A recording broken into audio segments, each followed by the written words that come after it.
in what you've done with your life thus far, is it giving you what you want? Is it giving you what you want? When you look toward the future, when you look at all that's going on out here, is there some place within yourself you say, hey, I know I need to be out there in that arena. I know I can do more than what I've been doing. I know there's some great music that I have within me that I haven't brought out here yet. Is that something that you begin to look at within yourself? See, I say if you look at your life, and if you're not getting what you want, you owe it to yourself to do something differently. If you're on a job, 85%, they say, of Americans go to jobs that they're unhappy. If you're doing something 8 hours a day that you don't like, it's not giving you what you want, it's not giving you a strong feeling of satisfaction and fulfillment, you're miserable, you hate to go there, you're depressed just thinking about it, you sing the "Thank God It's Friday" song every week. If that's what it is, you owe it to yourself to start strategically working to change directions. See, but you know what most people will do? Most people will resist change. Most people will fight change as if change would be worse than what they're experiencing. See, they know this. They're familiar with this. Most people will not challenge the unknown. They won't just step out there. See, there's certain things that's got to be in place. They got to see it all together. And life isn't like that. That's not how you grow. So as you look at your life, you're saying, I'm not getting what I want.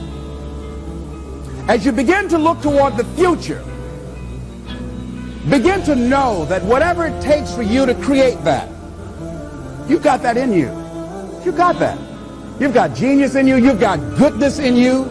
You've got creativeness in you. If you decide to take the initiative to change the current quality of your life, I say to you that you will find that the universe is on your side, that life is on your side. Now, will it be turbulent? Yes. Will it be easy? No, no. Will you have some opposition? Yes. Will I make a lot of mistakes? Yes.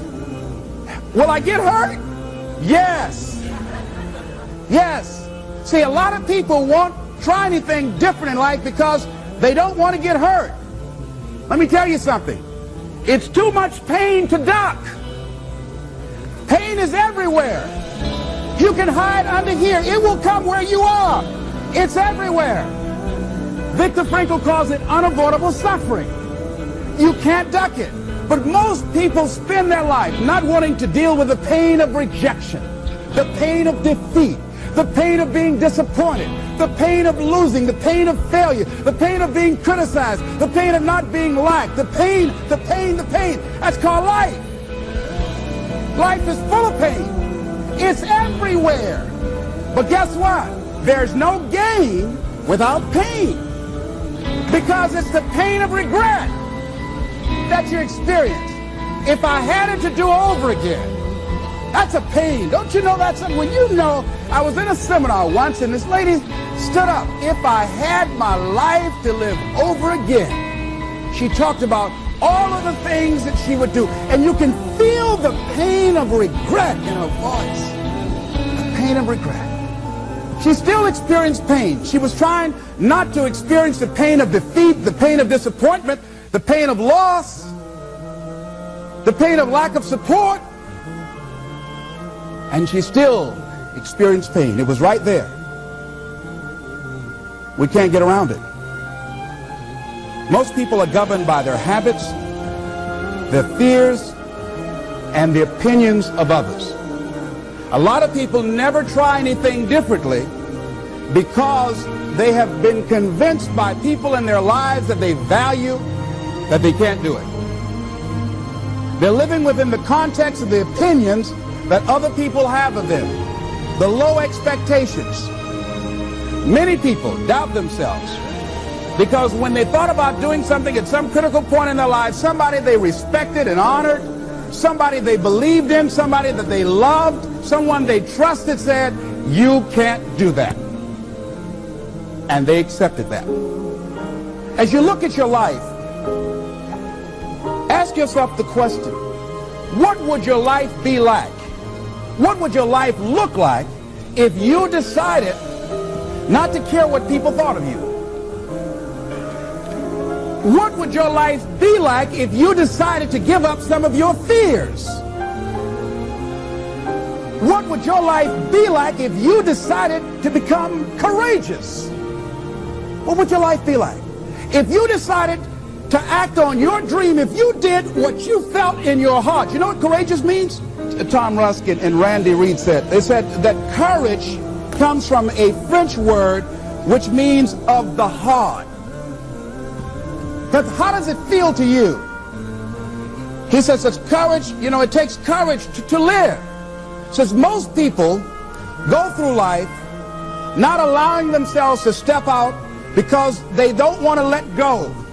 They don't want to be blown around. They don't want to be moved. The courage to face life's whirling wind of contradictions. The courage to love yourself. The courage to love. For years, I was afraid to love.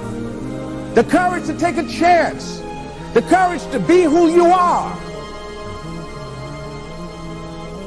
He says courage isn't for somebody else, for medals, applause, or moral debts. Courage is what at that moment feels most right for you. Not just situational ethics, but what feels right in your heart, the word of the heart, what feels right in your heart. One great philosopher says, cowards die many times before their deaths. The valiant never taste of death but once. What does that mean? The valiant people aren't afraid? No, no, no. It means that they experience that fear and they move forward. They move forward anyhow. Many people are dead now. Many people are allowing their dreams to die. Many people are allowing their ideas to lie dormant and collect dust. Many people have all this talent and ability that they are allowing to be buried inside of them, that they will take with them to their graves because they didn't have the courage to be who they are. And I say, as you begin to look toward the future and manifesting your greatness, it's going to take everything in you, that your life deserves the concentrated effort to begin to look at how is it that I can express more of me? How is it that I can bring my ideas out here now? How is it? And start living with a sense of urgency, because you're here today, you're gone today. Life is unpredictable. It's uncertain. There are no guarantees. No guarantees out here at all. So holding back, what are you waiting on? Ask yourself, what's the benefit of your waiting? What's the benefit of your not living your dream? What's the benefit of not listening to yourself? Oh, please, listen to yourself. You know the feelings. If you start listening to the feelings in your heart, and I'm doing it now more every day, I find that my feelings, I can trust them. And I say to you that as you look toward the future, you look at life on a daily basis, if there's something that you have been given, if you've heard something within yourself that you know that what you're doing now doesn't fit for you, it doesn't work for you, it's not giving you what you want, and there's something else that you want to do, don't allow that inner doubt in you to talk you out of it, to build a case on why you can't have it, to tell you why you're not good enough. You ignore that inner voice and all of the external voices. Don't judge the possibilities for what you can do based upon the circumstances, because the circumstances won't determine who you are. Don't determine what you're able to do based upon your resources. Don't determine what's possible for you based upon where your life is right now. Where your life is right now is not you. That's just what it is right now. But the possibilities for you are unlimited. If you're in a rebuilding process, it's unlimited. If you're coming back from adversity and devastation, it's unlimited of what you can do.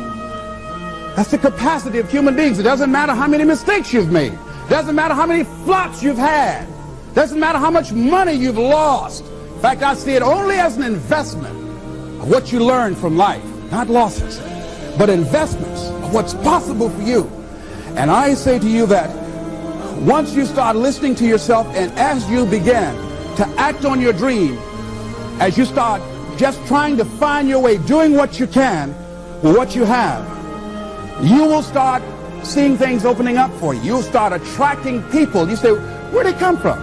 things will start coming together, clicking for you. You say, whoa, you start brainstorming. Ideas will come out of nowhere as you focus on it. The key to it is to begin to focus on what it is you want to do. Why, Les? Why is that important? Because as you focus on that which you want to do, that which we focus on, that which we give our energy to, it will begin to multiply. It will begin to expand. It will begin to develop your consciousness. And out of that comes your greatness. Out of that comes a commitment. Out of that comes a passion for life. Out of that comes a special power that you have in you that you haven't even called on yet. See, the powers that we have will never reveal themselves if we don't challenge them, if we don't put ourselves in a position where we have to use them. So one of the most important things is reading a book that's a really interesting book called Instant Millionaire, and the guy said, put yourself in a position where you can't retreat, where it's do or die, sink or swim. Here's what you'll find out. You'll develop incredible swimming skills. You'll find yourself stroking unlike you've ever seen before. Through the inspiration of desperation, you'll become more creative than ever before. So what is it? How do we handle that whole piece? Throw your whole self into it. See, most people go at it tentatively. They don't give all their stuff. They don't concentrate. They don't put everything they've got in them. One guy wrote a book called All You Can Do Is All You Can Do. And all you can do is enough. But he said, make sure you do all you can do. And if we're honest this evening, we know that we haven't done all we can do. So as we look at the future, we can decide that from this day forward, as I look at my personal relationships, if I look at my professional relationships, if I look at my family relationships, if I look at all the dimensions of my life, looking at myself mentally, emotionally, and spiritually, I'm going to do all I can do to develop me, to bring my talent out here, to make a contribution to life. You want to make it in life, he said, number one, develop your mind. You don't get in life what you want, you get in life what you are.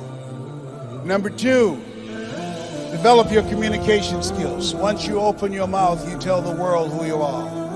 Three, practice the principle of OQP, only quality people. Let us say together, only quality people. As you think about your goals and dreams, this is not for everybody. You want to build an organization with only quality people. Not people who need more, but people who want more. You want to surround yourself with people that are hungry. People that are hungry are willing to do the things today others won't do in order to have the things tomorrow others won't have. People that are hungry do what they know, not what they feel. See, I didn't do this for years because I knew it would be hard. And Mr. Washington said something to me. Mike Williams, my mentor, you want to go online and find his book, The Road to Your Best Stuff. He said something that grabbed me, and I want you to put this someplace where you can see it. See, you build this business through persistence. You got to affirm, I will persist until I succeed. You build it through patience. It takes time to grow orchids. It's faster to grow roses, but orchids, that takes time. You have to have persistence, you have to have patience and perseverance. It takes courage to come back again and again and again. Because in order to build the business, it's hard work. It's H-A-R-D and H-E-A-R-T. Are you with me there?